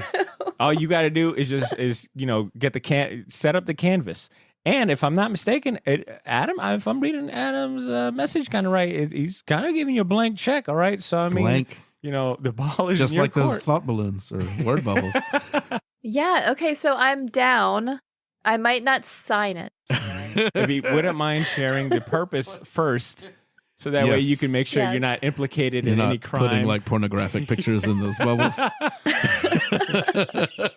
It ends up on some fucking crazy ass 4chan site with your name on it. Ashley, what is the best way for Adam and other interested people that want to get commission work from you? What is the best way for them to reach out to you? AshleyLaneyArt@gmail.com is the easiest one. Awesome. Adam, I will go ahead and encourage you reach out to Ashley that way. And in regard to your question about the Sandman Netflix series that came out August 5th, which would have been this Friday, I personally have not watched. I mean, I haven't started watching it yet. I know that it's got a pretty strong cast. You got Tom Sturridge as Dream. You got Gwendolyn Christie as Lucifer. I think this morning I was on Twitter and a lot of people were talking about Jenna Coleman's performance as Johanna Constantine in a positive light. I know the directors look pretty interesting. You got David Hoyer and David S. Goyer. I'm sorry, David S. Goyer, who's written a lot of DC comics. He has also, I think, screenwrote all the Blade, Dark Knight, Dark Knight, and the Blade movies too. Yeah, and you got Alan Heinberg, who I think was a screenwriter on the Wonder Woman movie. And a bunch of the Young Avengers and Children's Crusade stuff from Marvel. So I've got high expectations, and knowing Neil Gaiman kind of, gave the cosign and thumbs up on this, I got high expectations. Ashley, have you watched it? I know like Sandman's your jam. Any thoughts on it? No, I want to wait for a couple episodes to come out, but I have steered clear of all the trailers. So I've only seen like still images, but I'm excited to just go in and have everything. I mean, of course I've read it, but I'm just excited to have everything visual be like new to me when I sit down to watch it. I wasn't really interested, but I listened to an interview with Neil Gaiman on Mark Maron, WTF, and he did an interview this last week, and it got me more interested seeing how much he's involved with the show. Yeah, so it's a good thing, right? So yeah, the casting, I was like, oh, I'm not sure, but he seems really, happy with how it's going and wants to do as many as he can. So, and it's Netflix, right? So they drop all of them, or are they doing the scattered? I guess they're doing a one by one. Oh, they're changing their format. All the episodes are out. I'm sorry. I apologize. All the episodes are out because it's Netflix. Ooh. Of course, they're not going to switch it up. So all 10 episodes are out right now. All so 10. For season 1. Okay. Well, now we got to wrap this up, guys. She's like, abrupt. Wrap it up, B. But it's out to wrap it up. I saw like a little teaser at the Comic-Con. They released a little teaser of it. Looks pretty sharp, but Corinthian looks really cool. All right, Adam, thank you so much for writing in. Thank you for putting Sandman on our radar. I guess giving us just that reminder. And don't forget to hit up Ashley about that commissioner. I want to see it come to light. Yeah. Adam. All right, I want to see Ashley draw beat up some mosquitoes. Beat up mosquitoes. Uh-huh. Like in casts and stuff. What are you thinking? Ashley, don't give away the game for free. Not on the podcast. Ashley, if you don't mind taking it away and reading the last email we got for today, it wouldn't be a show, an episode of the Short Box if we didn't hear from our guy T-Mix. What did he write in today? So here we go. This is my first yo I've ever done. You guys ready? Okay. Oh, I'm so ready. Yo! What up, Shortbox? Not bad. That was excellent. You like that? That was so good. Actually, I love the attitude that you gave. I love it. Yeah, give me that energy when you read Tell C to watch out, man. The last 6 weeks of the Patreon has been straight fire. Pilot's License, Heroes Con bonus vids, plus 2 Drew episodes, and we got Warren as a guest host. So glad I waited until after your San Diego Comic-Con recap to check out the news as you guys delivered. Marvel, Marvel, Marvel. Kevin Feige dropping bombs. But real talk, Beavis and Butthead making fun of TikTok reels sounds amazing. But John Wick 4 surprise teaser trailer? But from the Marvel announcements, I agree with Drew. Guardians of the Galaxy 3, Ant-Man Wasp 3, and Loki Season 2. Everything else from Phase 5 just sounds meh. I'll watch it on Disney+. Jeez. And now for something completely different. Yeah, why just Image have such higher quality paper stock in their books than Marvel DC, but it's the same price point? I think it's supposed to be why does Image. Also, what y'all think about Whatnot? You guys asked, so here's some champions. Number 1, The Variants Number 1 by Gail Simone. Jessica Jones meets her variant selves. Number 2, Seven Sons by Jay Lee. The story's interesting, revolving around the second coming of Christ, but the art, never been creeped out and intrigued at the same time. And number 3, all new Savage Avengers. Conan is being hunted by a cyborg for crimes against the time stream. He's joined by an eclectic crew featuring Elektra, Agent Anti-Venom, Black Knight, Cloak and Dagger, and Weapon H. Took a second, but issue 3, it's gotten good. The last page has me hyped for the next issue. I got a few more, but I'll save for next time because I'm not looking to pay rent on this email. Felicidades a Ashley. I know everyone's excited to meet baby Loki. Oh. Yes, we'll put that one. We'll put that name on the poll. Hasta la próxima, mis amigos. T-Mix. You know what, Ashley, I'm going to give you and T-Mix a shared applause, right? Applause because you nailed the yo. And, T-Mix's email is so good. And thirdly, because I think your Spanish might be better than mine. We'll let T-Mix tell us if you nailed the Spanish down. So, all right, a lot to unpack for T-Mix's email. First and foremost, I love that he chimed in about the Patreon. I'm so glad that the content is resonating with patrons like T-Mix. We're always hyping up the patron, and I don't ever want it to feel like, it's a shameless plug, and maybe we got a lot of hyperbole, but you just heard it from a member of the Patreon community that we deliver when it comes to Patreon. I dropped the episode of Drew, did a lot of bonus content, so that's awesome. Thank you so much, T-Mix, on that. What else did he mention? Oh, our thoughts on Whatnot.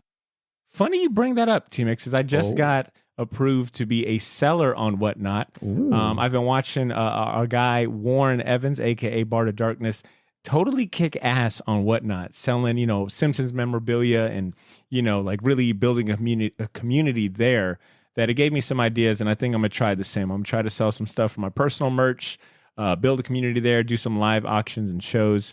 So that is my thoughts on that. Actually, Ed, if you guys aren't, I'm sure you guys are familiar with it, but if you haven't seriously considered Whatnot, knowing that you guys have a pretty extensive collection of stuff like I do, and a personality too, I think you guys would do great to look into Whatnot. Actually, thank you so much for reading and stepping up and taking over. I almost would be curious enough to ask if the listeners want to see you do a permanent takeover. But I know Cesar would chop off my fucking tongue if he lost, that his segment. So we'll just continue to go to you when he's not here. Sound like a plan? Yeah, I don't want you to divide us like that. Wow. Damn it. You guys got my manipulation on record this time. Damn it. All right, listeners, before we get on to our last segment, the giveaway. All right. Here's some Nat sound for you. Opening up a bag and board, a comic book, because I take my comics seriously, right? So 2 episodes ago, you heard Ben talk all about this exclusive variant cover he's got for Dark Crisis World Without the Justice League Green Lantern #1. In true Ben and Gotham City Limit fashion, they got an exclusive variant cover, all right? Very limited run of these covers. It's got a great looking image of Tyler Kirkham, a great looking image done by Tyler Kirkham, aka the unofficial employee of Gotham City Limit. It's got Red Hood rocking the Green Lantern ring, channeling his best Cyrax and Sector Mortal Kombat ninja look. This comic marks the first appearance of Red Hood as a Green Lantern because it takes place in an alternate reality. And it could be yours if you write us a short email or send us a DM on Instagram or Twitter telling us which of the OG Image comic series from the 90s was your favorite and why. So when we think about the OG Image comic series that debuted in 1992, your choices being Youngblood, Spawn, Savage Dragon, Wildcats, Cyberforce. That was the one we were missing for. And Shadowhawk. Which one was your favorite? All right. So this is a perfect opportunity if you were around during the time, if you were collecting comic books back then, to share maybe a story of you going to the shop to pick up one of these titles, or which one did you find later on in life that, you just wanted to check out. We want to hear from you guys. Tell us all about it. We'll pick one winner to receive this brand new exclusive comic from Gotham City Limit for free. All right. That's FREE. All you got to do is, chime in, all right? Send us something fun to read. While you are doing that, I think it's a perfect time to tell you about the best entertainment options we've personally enjoyed this week. Shortbox Nation, it's time for Champion Season. It's time for Champion Season.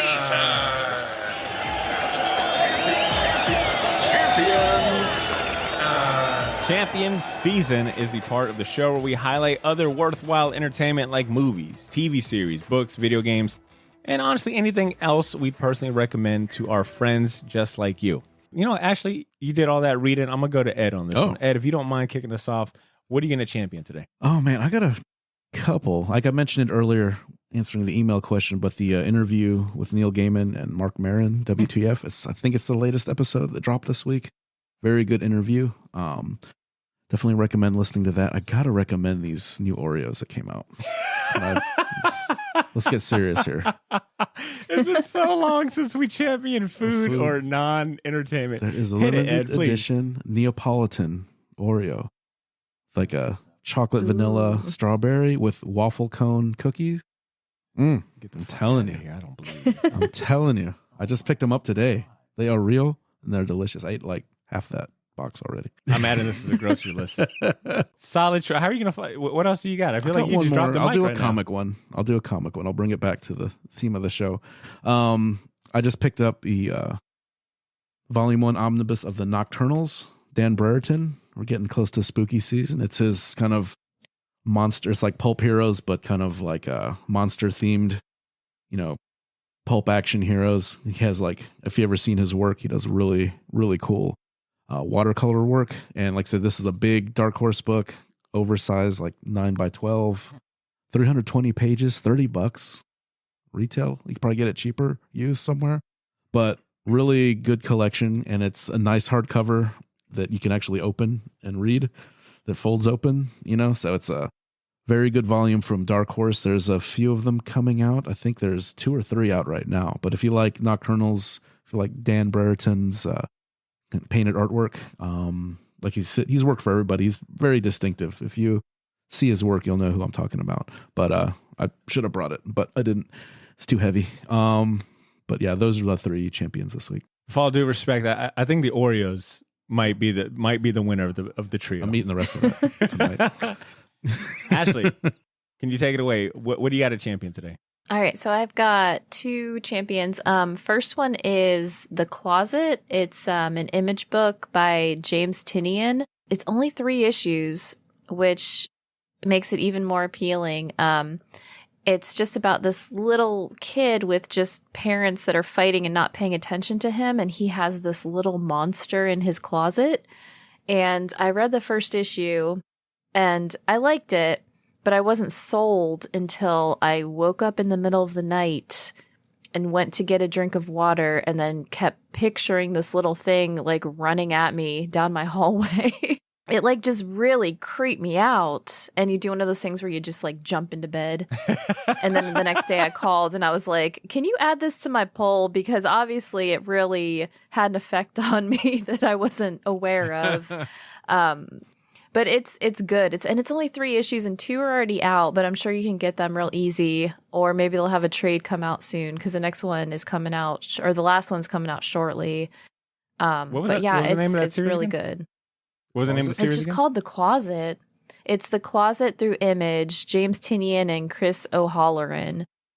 And it's very good. And my other one is the new season of What We Do in the Shadows. It's on Hulu. It's just so funny. Like every episode is just an absolute delight. This season, one of the main characters is granted 52 wishes, and so far you're just watching him just waste these wishes in just like the best way possible. Which character? Nandor. Nandor's given 52 wishes. It's so good. It's just pure enjoyment. Awesome. Thank you, Ashley. All right, my champions. I got 3 for you guys today. First and foremost, the movie Nope. Oh. Nope. If it's not the best movie I've seen all year, it's top 3, and it's probably not 3 or 2, if that's saying anything. Every performance in this movie was great, from Daniel Kaluuya, I believe I say his name. Keke Palmer killed it. Stephen Yeun, amazing. The themes and topics that Jordan Peele like balances and makes work in one movie is just something to just behold. For 2.5 hours, it is a spectacle that you cannot stop looking at, and it's been at the top of my mind all week. Like, I've just been thinking about this movie all week. Ashley, have you seen it? Do you have any interest in seeing it at all?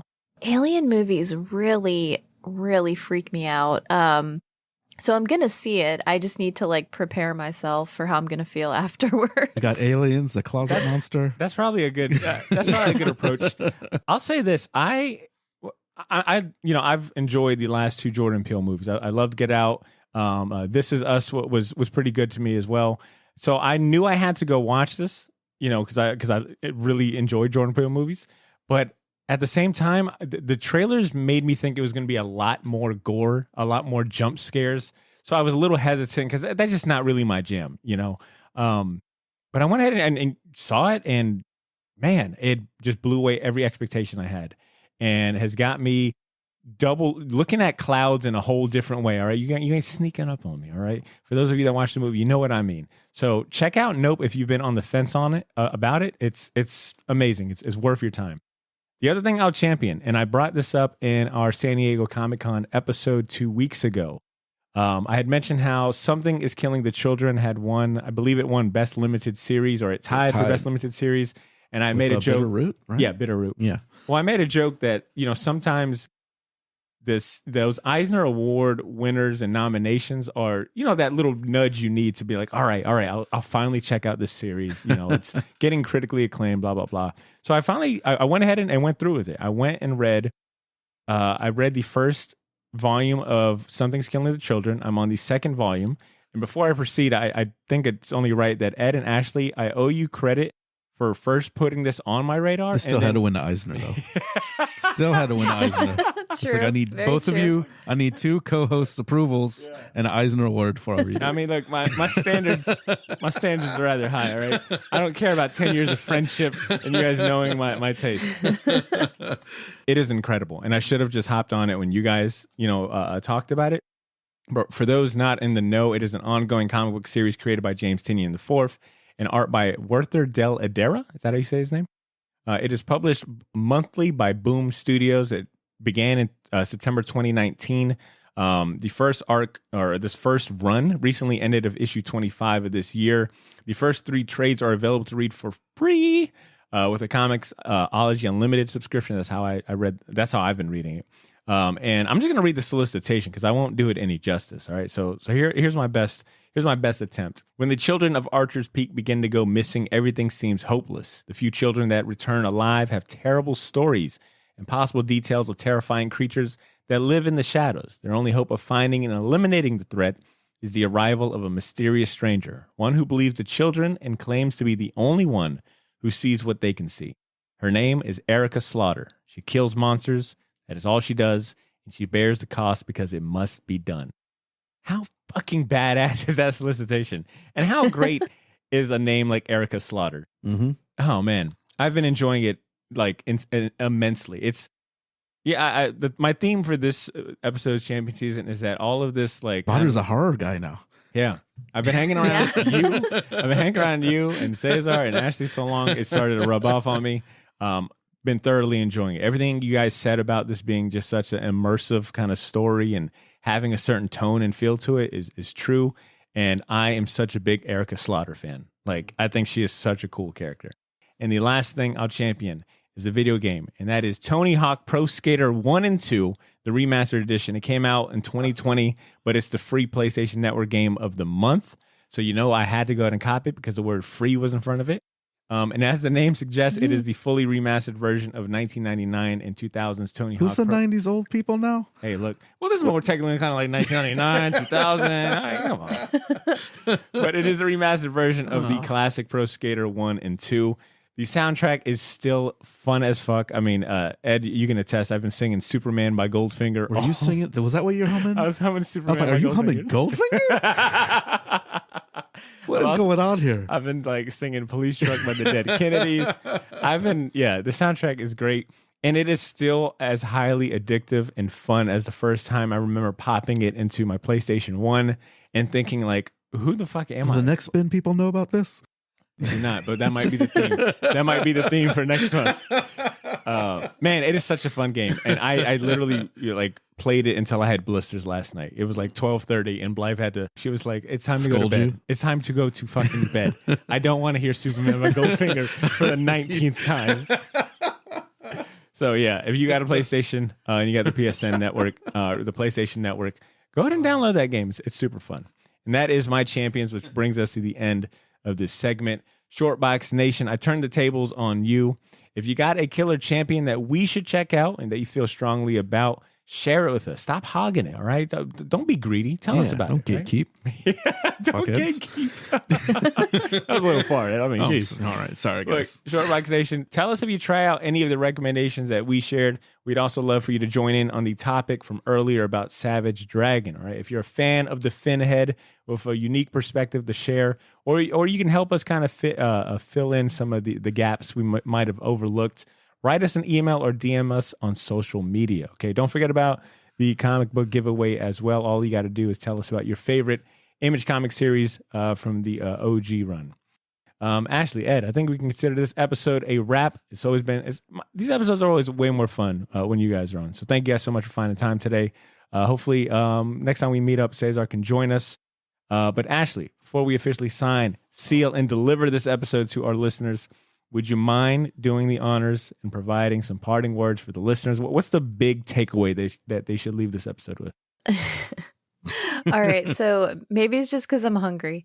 Big takeaway is not everything is a parfait. Not everything, just come with me on this. Not everything is a multi-layered, multi-flavored experience, sometimes a sheet cake is fine. And that's what Savage Dragon is. No it frosting? Is a sheet cake of comics. Wow. Can we use that pull quote? The sheet cake of comics.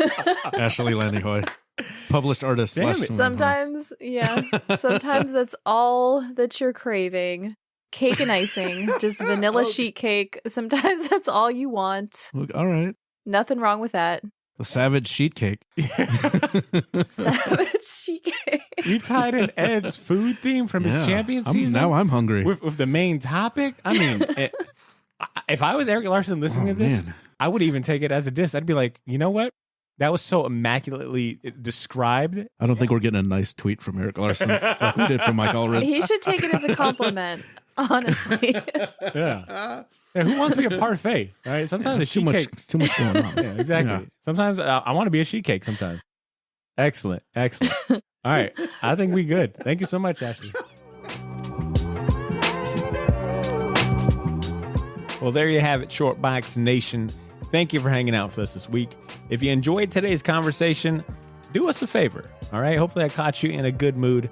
Help us spread the word to a friend or someone you know that loves comics as much as we do. If you're feeling extra generous, consider leaving us a review on Apple Podcast or Spotify. It costs you nothing, but would mean a whole lot to us.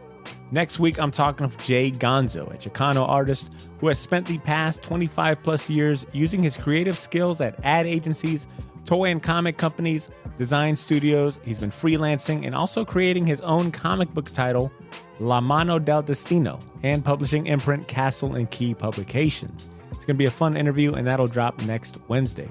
But if you want to enjoy all the bonus content that T-Mix mentioned in his email, or the ability to vote on future episode topics and a whole bunch of other rewards and special privileges, click the link in the show notes to get to our Patreon community, or go to patreon.com/theshortbox to check out all the rewards and perks waiting for you there.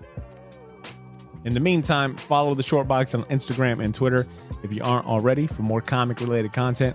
But most importantly, take care of yourselves. Have a great day, and please continue to make mine and yours Short Box. We'll talk to you soon. Peace.